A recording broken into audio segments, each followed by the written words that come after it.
It was February 1943. The North Atlantic was a graveyard of iron and ice. On board the U.S. Army transport ship, the Dorchester, 902 men were on board on their way towards the front lines of World War II.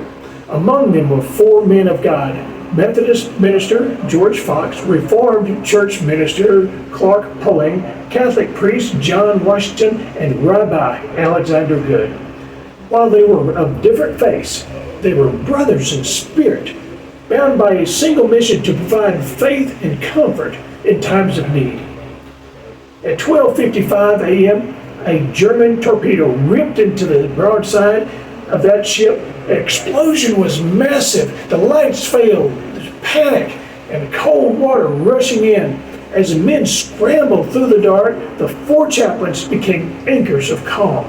They guided the soldiers to the exit points, and then they opened up the storage lockers, and they started handing out life jackets to whoever they could find, and they did so until the supply was gone.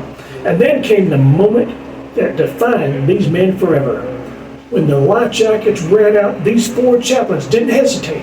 Each of them took off their own vest, and they handed it to a nearby soldier. One survivor later said, "It was the finest thing I've ever hoped to see this side of heaven." As the Dorchester began to sink, these 4 men stood on the slanted deck, linking arms.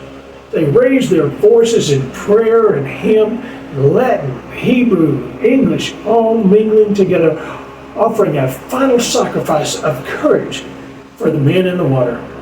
Of the 902 men on board, only 230 survived. The Four Chaplains were not among them.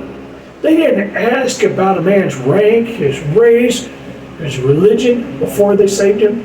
They only saw a brother in need. Today, at the American Legion, Post 159, we still carry that torch.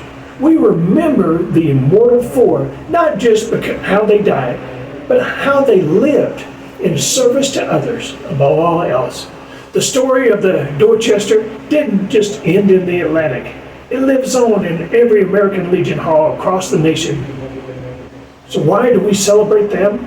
Because these 4 chaplains gave the ultimate example of service before self. They didn't ask for a soldier's faith or race before handing over their life jacket. They didn't check for a specific creed before offering a hand in the dark. They saw a brother in need, period. For us at Post 159, that's the standard.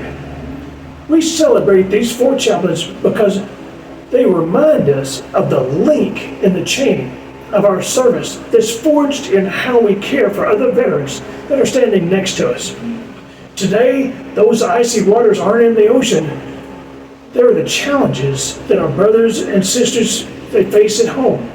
It's the transition to civilian life, the invisible wounds of war, the isolation that too many veterans see today. As Legionnaires, we use the example of these 4 chaplains every time we reach out to a struggling comrade.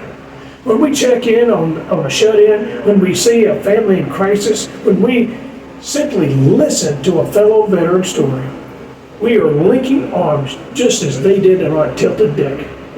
As veterans, we take care of our own, not only because we have to, but because, like the immortal 4, we know that no one should ever face the dark alone.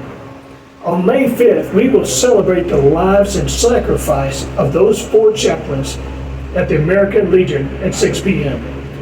Those 4 chaplains showed us that courage is quiet and sacrifice is selfless. At the American Legion Post 159, we honor the memory by continuing their work. We are veterans, strengthening other veterans. We are the legacy of those 4 chaplains. Least we ever forget.